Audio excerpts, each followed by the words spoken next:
Welcome to Card Central 365 on STL Sports Central. This show is powered by Gray Bar. All content provided by DraftKings. The crown is yours. He's Joe Roderick. I'm Stefan Caray.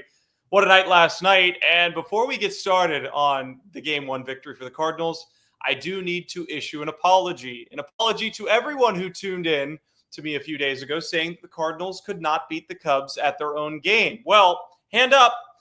That's exactly what they did, and I've never been more happy to be incorrect. They played a perfect game, nearly a perfect game, if you take away maybe some of the, base running, some of the things that they haven't been as sharp at of late. But the Cardinals have found ways to win. They've found different ways to win, and last night was maybe the most satisfying victory of the year. Let me ask, you did mention the base running, and we were kind of watching it yesterday up in the press box. Did FanDuel show exactly what happened on that Nolan Arenado play? Like, did they show the full play? Like, did they have different camera angles for what happened there? Because I'll tell you, he hit a little blooper in no man's land, first, second, right field. Nobody could get to it. It was a hell of a job by Carson Kelly to be there in that. I mean, you teach backing up bases from a young age, but that's a play that you just don't see. Like, that is that really is like Yachty level IQ type stuff to come in on the back end where he saw it, and to have that happen. And Nolan Arenado he blew a tire on that play. Plain and simple. I mean, that wasn't him napping. That was him rounding it and falling. Right, and it didn't end up impacting the game virtually at all. And I think that the FanDuel squad did a nice job. Obviously, there's a little bit of bias there. But I think they did a nice job giving Nolan his credit there, is that out of the box, he was thinking, okay, if this drops, I might have two. Slammed on the brakes, blew a tire, and had to dive back into first. But Kelly really deserves the most of the credit for being able to cover first. We saw a few days ago Sonny Gray backing up third base and nabbing Elly De La Cruz. It's just the fundamentals. Fundamentals help you win baseball games. But yesterday, very different game than what we're used to seeing from the Cardinals. 4 home runs hit. It's the first time they've hit 4 home runs since 2010. I don't know if you saw the stat. Can you name the 4 players that homered on September 10th, or excuse me, not 2010, since 2020, September 10th, 2020 against Detroit? Can you name the 4 players that homered in that game? God, in 2020, I'm going to throw Goldschmidt on there. That seems like an easy gimme for that one. No. Oh, nope. Yachty would have been there. All right. So he would have been there. I'm going to go Tommy Edman maybe as one of those names for that. God, that 2020 roster, that 2020 season is when you go back and you look at it, just the amount of players that just kept going up and down for the COVID year. I'm going to get shocked with some of these names here of guys I don't remember at all. I'm going to throw Edmundo Sosa on that list. No, nope. You give in? Yeah, I'm giving all right. up. Yadier Molina, Tyler O'Neill, Lane Thomas, Rangel Ravelo. Never in my life would I have gotten Ravelo in that. Absolutely would not. You say he knocked you down and said hello? Yeah. It was. Was that the home run? No, that wouldn't have been. They wouldn't have played the Rocket. I think that happened in Colorado, so that wouldn't have been. Yeah, that wouldn't have been that play. Iconic moment in Cardinals broadcasting history. Now, an 8-2 win for St. Louis. I don't think anybody had on their bingo card 4 home runs being hit, for 6 of their runs to be scored with 2 outs. Ben Brown has been known to struggle in the starting role, and he certainly did in the middle stages of yesterday's game. He was rolling for a little bit. It looked like a game where, oh boy, Ben Brown hasn't really figured it out as a starter, but tonight he's going to. And then Lars Nootbaar sort of hit the ball off stride, ripped a ball into right field for a long home run to open the scoring. And then you see the next inning in the top of the 5th, the Cubs started to rally again. And Matthew Liberatore made a pitch, a breaking ball that was bounced to third that Nolan Arenado covered to get the double play against Ian Happ, who's been a known Cardinals killer. And I tweeted about this. I don't think I've ever seen one pitch impact the momentum of the game the way that pitch did for the Cardinals yesterday. I was, sitting there last night with Matt Pauley of KMOX, and before that, as they're rolling along, at first I sat there and I said to him, I go, this game might end at 8:30, and I think he told me to shut the f up, to not jinx it at that moment. But also, as you see, it's one of those. It's like a scene out of one of those kids movies, whether it be like Rookie of the Year or something, or Major League, where it just so happens, the big guys coming up to bat. Of all the people that you could pick on that Cubs roster that you did not want to see in that moment, Ian Happ coming up with the bases loaded is the last guy. I mean, right now, Pete Crow Armstrong having an MVP season in the National League, I would have rather faced him in that moment than going against Ian Happ, because you just, he hadn't done anything yet in that game. You're just sitting there and you're going, all right, here it comes. Like he's going to put one in the bleachers, going to put one in the bullpen. It's going to be game over. And for it to happen on the first pitch, to get him to swing at, quite frankly, the junk that Matthew Liberatore threw up there in that moment, and the play that Arenado made where he was kind of strong. It looked like he was having a hard time getting a grip on the ball to throw it to second, and still ended up going there to try to turn it. It really was. Like you mentioned, momentum shifting in that moment, and really just that you could look at all, the final score, you could look at how much the Cardinals slugged, but that moment right there was just that huge sigh of relief. I don't even know if it was kind of shifted the momentum. It was just one of those where it was like, wow, okay, we got out of that, still got a close game on our hands. Well, and if you look back at that play, I forget who was standing on second base.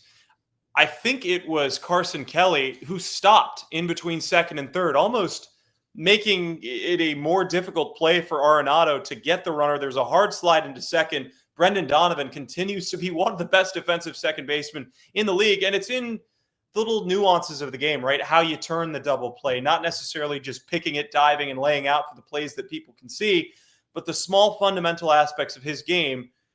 Who knows what direction the game goes in, but the Cardinals did something afterward in scoring 4 runs in the bottom of the 5th to totally take the air out of any possible comeback for the Cubs.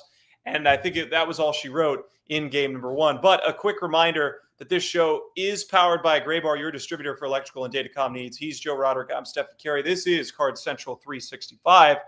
And Joe, back to the point, I think the Cubs were kind of ambushed a little bit. They were not expecting this type of guerrilla warfare from the Cardinals, who are missing their most powerful bat. And you had 4 guys that really stepped up from the left side. You do. And even when you look at it Havon Herrera not being there is it's a huge loss. There's no one person. I think it has to be a group. It has to be a collective. It has to be Jordan Walker, Nolan Gorman have to step up, continue to step up. Alec Burleson needs to stay hot. You do need that combination of people to fill in for what Havon Herrera is missing now for 2 to 6 weeks is what they're saying. But you still look at it, and last night they managed to do all of that damage. They managed to do that last night without Jordan Walker in the lineup, without Thomas Saggese in the lineup, who I think we probably expect to continue to see a lot of here over this time. So you still are throwing out there a solid 9 and on the field every day, but you are still missing some potentially powerful bats in the lineup too. And one of those powerful bats is Alec Burleson. I don't know how you keep him out of the lineup, lefties or righties. This month, in the month of June, he leads the Cardinals in average at 364, on base percentage at 386, slugging at 610, OPS at 996, home runs with 5, and a WRC plus at 174. He has been just unreal. He's been an all-star caliber player that isn't even on the ballot right now. If you are a St. Louis fan, we need to do whatever we can to at least get him on the ballot, because he's deserving. You saw the comparison to Teoscar Hernandez if you were watching on Twitter, some of the posts that were coming through. Right now, Burleson's WAR is better. His average is better. He hasn't hit quite as many home runs, but he has been a major run producer. And I don't know how you can keep him out of this lineup, even if you face a tough lefty, because he's been hitting those too. Yeah, he is. This is, again, I think I've said this on multiple shows now. He did. This is the same script he followed last year. He didn't have a full-time starting job at the start of the year, and he just keeps hitting. He hits to the point where Ollie is forced to continue to put him in the lineup game in and game out. And that's what he did last year, to the point where, again, he was hitting second for you. It was Mason Wynn, Alec Burleson, 1-2 in that lineup all year, where nobody else was producing, whether it be Arenado, Goldschmidt, Contreras. I mean, that you just had this dead zone after those two. And Alec Burleson was the constant. He was that consistent bat that you knew was going to go up there and week after week hit 300 or above that entire second half of the season. And that's where I was so confused going into the offseason, where they talked about this, this runway for all of these guys, and Alec Burleson was never in the mix. I never quite understood why Alec Burleson wasn't that guy that was going to be that everyday DH or right fielder for you. And I get the organization loves Lars Nootbaar. He homered last night, so I don't have much of a leg to stand on today. But when I looked at it, I valued Alec Burleson over Lars Nootbaar offensively. You look at what he provided for you last year.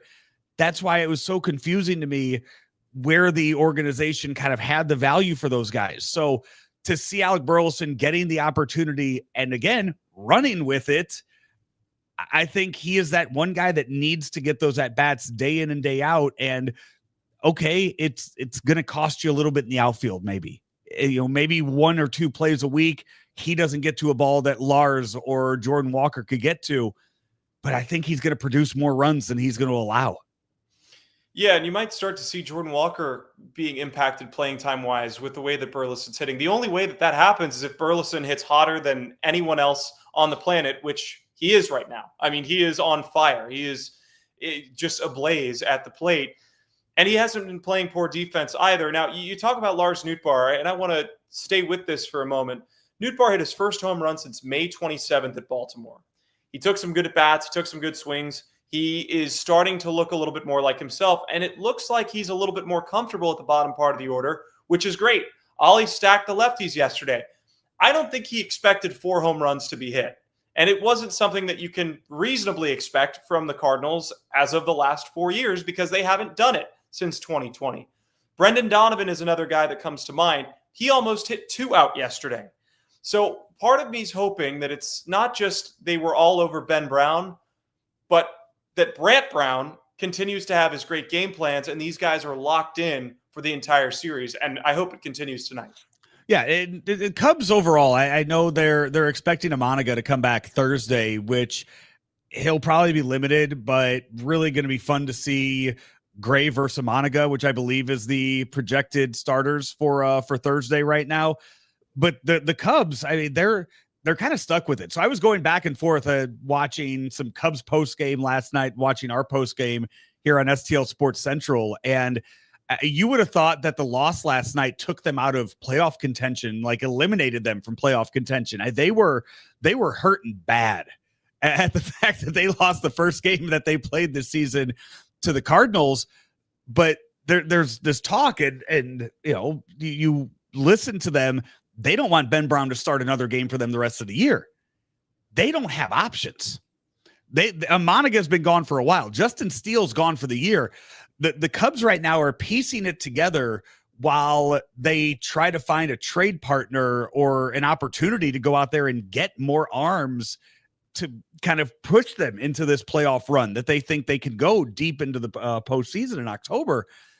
So this is perfect timing to get on them early. This is perfect time for 4 games today, 3 games coming up in about a week and a half to jump on this team before they go and they make those moves and they get those arms and kind of attack them. Because right now the Cardinals, outside of Ivan Herrera, have been relatively healthy all year, especially in the arms department.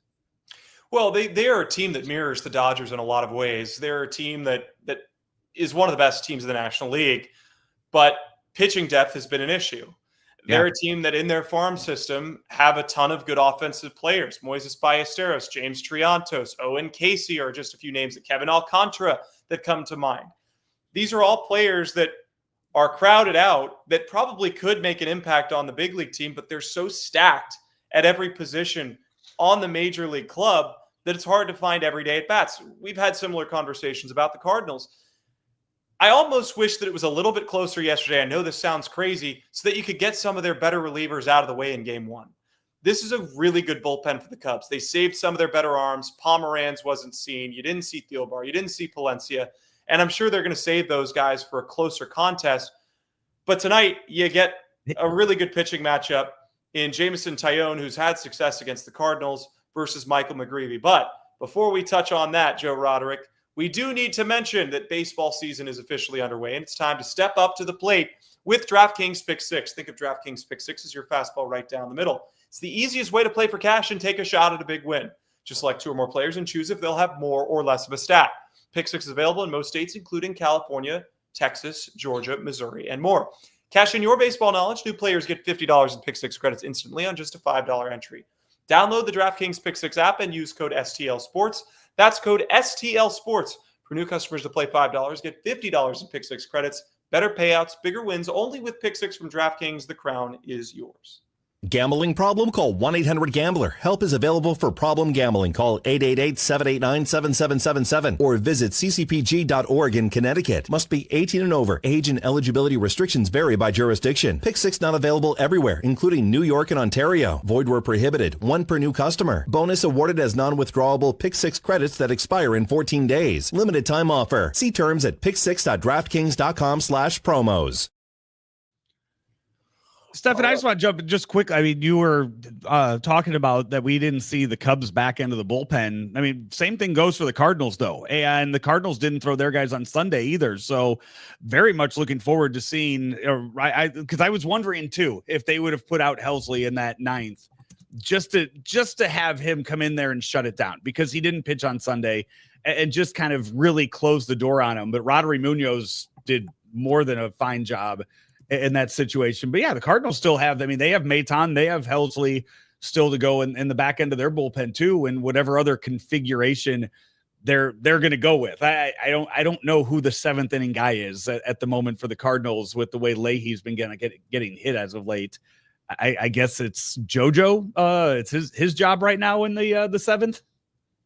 That's certainly how it played out last year. You could think about JoJo. You could think about Steven Matz in certain situations. If a starter goes, 5 1/3, and you need to get 2 outs in the 6th and then carry over to the 7th, they seem to like to keep Matz in that inning and 2/3 range, and then play the matchups from there. Who do you go with? Like, who's your guy? Like right now, if you look at this Cubs roster, like who to face Tucker, to face Crow Armstrong, like. Who in a late game situation, if you need to get those 2 out in the same inning, are you going Romero or are you going Matz right now with the Cardinals? Which way do you think Ollie goes with that? I would go Romero personally, because you have Matz as an available option if you need somebody to clean up or mop up.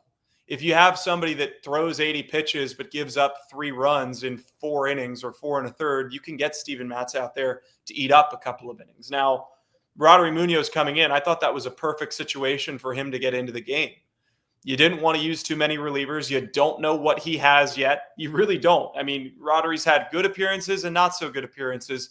You get him in and still not a low leverage situation, but not a hyper stressful pitching conundrum. And you can start getting him back on track. They're going to start using those arms in Memphis. And I know a lot of the fans want to see X reliever or X pitcher. This is something that needs to happen, and it's a show of organizational depth. This is something they didn't have last year. They had to ride with the guys in their bullpen. Now you have a little bit more depth, and we still haven't seen Ryan Fernandez back up since he's been sent down. Who knows what he can bring to the table when he comes back. So it's still a work in progress, but this team is 7 games above 500.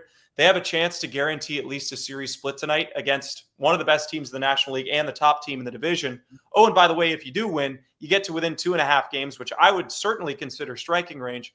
There's a whole lot to be happy about if you're a Cardinals fan at this point in time. Yep. And I'm driving home last night from it, listening first to what was it, Pirates Brewers. I'm listening to the coverage of that game, and then switch over to the Padres game after that. I mean, I am locked in on scoreboard watching here at the end of June already. I am following other games, watching other games, just hoping for results to happen in the Cardinals' way, just to see them in that top 3 spot in the wild card right now, and just know that they're there. They're in the conversation here as we kind of get to the halfway point of the season. Yeah, this is a team that should have all the confidence in the world, right? Even when they're counted out offensively by me in terms of the power side, they go out and they prove idiots like me wrong. And this is exactly what you want to see. You want to see guys that step up to the plate, literally and figuratively, and hit it out of the park. That is fun baseball. As it started to heat up, Mike Claiborne said it 2 months ago. As it starts to heat up, the ball is going to begin to fly.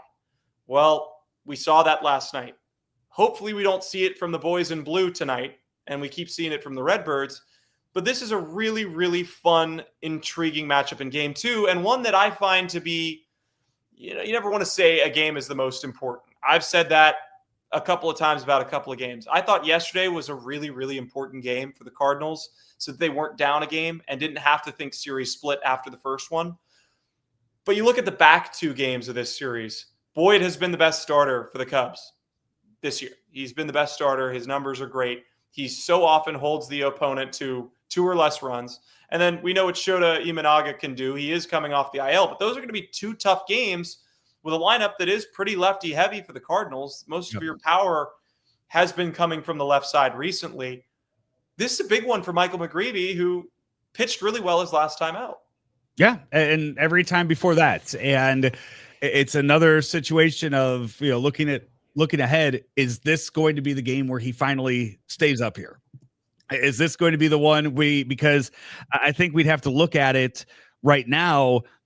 If he starts today and you send him back down again, you wait another 15 days. I guess he still does get you another start before the All-Star break. If you play with it and manipulate it that way to get him up here. So see what they what the Cardinals have in mind for McGreevy these final 2.5 weeks before the break. But you talk about the lefty power. Jameson Taillon, Burleson 2 home runs against him in 15 at bats. You have Gorman's homered off of him, Nootbaar's homered off of him, Pages is homered off of him. So there's a lot of guys on this Cardinal roster that have hit him well in their careers, coming off a night where they got the bats out, they got the bats hot. So this could be a really good sign of things to come for tonight with the Cardinals. There's a whole lot to be happy about. And yesterday was so satisfying because it was another type of win that we hadn't seen from the Cardinals. I think in a lot of ways they proved to not only themselves that they could do it, but they proved to the Cubs that they're for real. The Cardinals the last 2 years have not been an elite contender in the National League or really within their own division. And I think they're starting to become that. Matthew Liberatore's 7 innings was sharp. It was one of his best starts of the year. Easily one of his best starts of the year. And it came in a time where you, remember, had a pretty depleted short bullpen. You solved that problem. They are fresh today. They're ready to go. Now you turn to Michael McGreevy, who's hungry. And I think this is another prove-it start for him because it's against a division rival. And you've said it over and over. There's nothing left to prove for him at AAA. The Cardinals know that. We know that. But it only helps his case more if he goes out and shoves against a team that he's going to be seeing a whole lot in his Cardinals career. Absolutely. Again, it's another one that I'm excited for. You have thrown him into the fire multiple times now this year. It's Mets, Dodgers, Cubs. The Cardinals have not tiptoed around easing Michael McGreevy into pitching in 2025. They're saying, here you go, big boy. Go out there and face the best the NL has to offer. And, impress the hell, continue to impress the hell out of us, which is so far he's done in my eyes. I've said it before. I have full confidence that if the Cardinals are in the postseason this year, McGreevy's going to be in that rotation. Well, if nothing else, you might have him in the bullpen as one of those openers. That's how they've been doing it. And he is certainly a pitcher that brings a ton of value to this team. And the Cardinals postseason hopes, they really are going to hinge on how well they perform in the division. So far, so good. I know they didn't win the series in Milwaukee, but they're off to a great start against the Cubs, who, again, turned to Jameson Taillon in his career, 6-2 against the Cardinals, 3.33 ERA, 79 strikeouts, 16 appearances versus St. Louis. So that's really about 5 strikeouts per appearance on average. That's just some quick math there. I went to Georgia, so it could very easily be incorrect. But this is something that the Cardinals need to be aware of. This is a pitcher that's a middle-of-the-rotation starter for the Cubs, but extremely experienced, knows how to get his team back on track. And if the Cardinals can hit with the Cubs, I think they can outpitch the Cubs. I think they can outpitch the Cubs more than the Cubs can outpitch them. And that's a bit shocking to say, but to your point earlier, this is a Cubs team that's really trying to patch it together with some pitchers that they aren't super familiar with, or maybe aren't in the most comfortable of roles, or maybe just haven't found success as starters yet.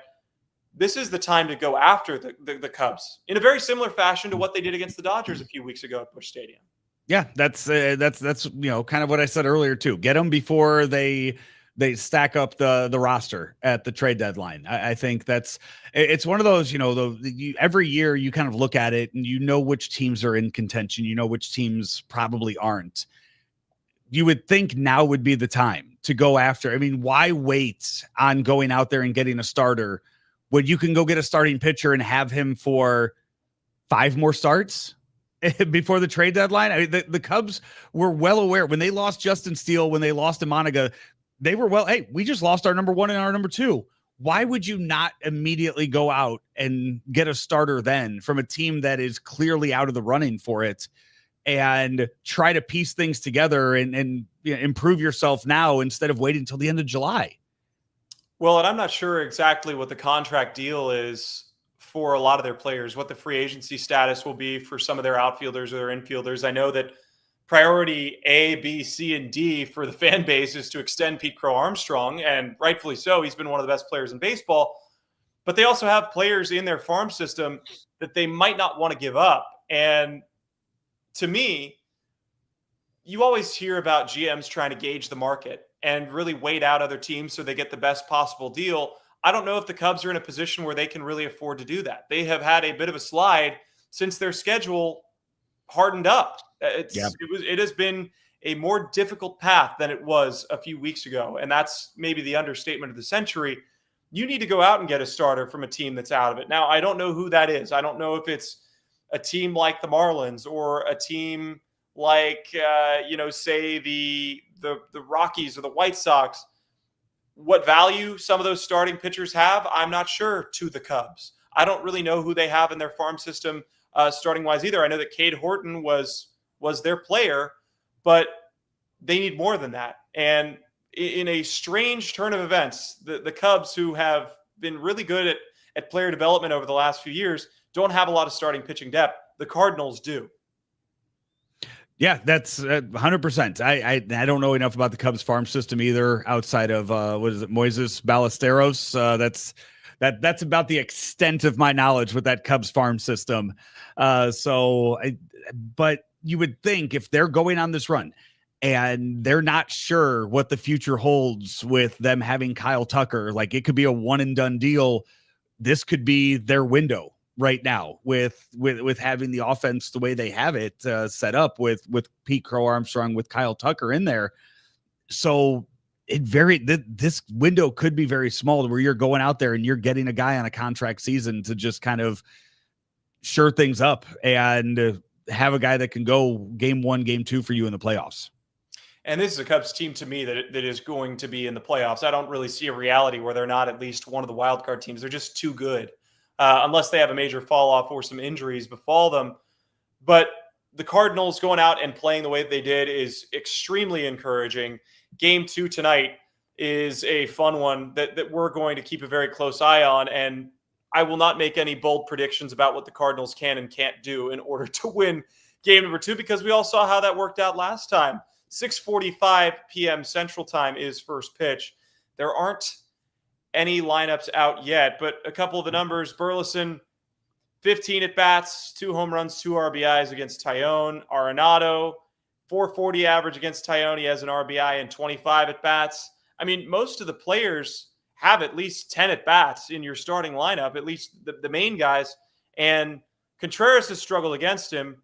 But other than that, they've all put up pretty good numbers against Jameson Tyone. So hopefully that crowd starts to build a little bit more. We see Busch Stadium rocking, and the Cardinals can take a 2-0 series lead.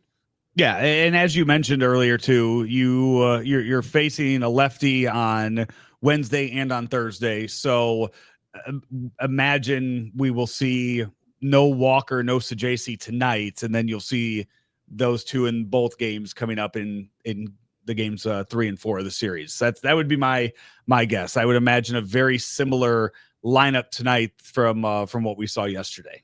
Yeah, I can't imagine there's going to be too many deviations. I don't know how many days they're comfortable with Jordan Walker not playing, but against another right-handed pitcher, I don't know. I don't know where you go from here.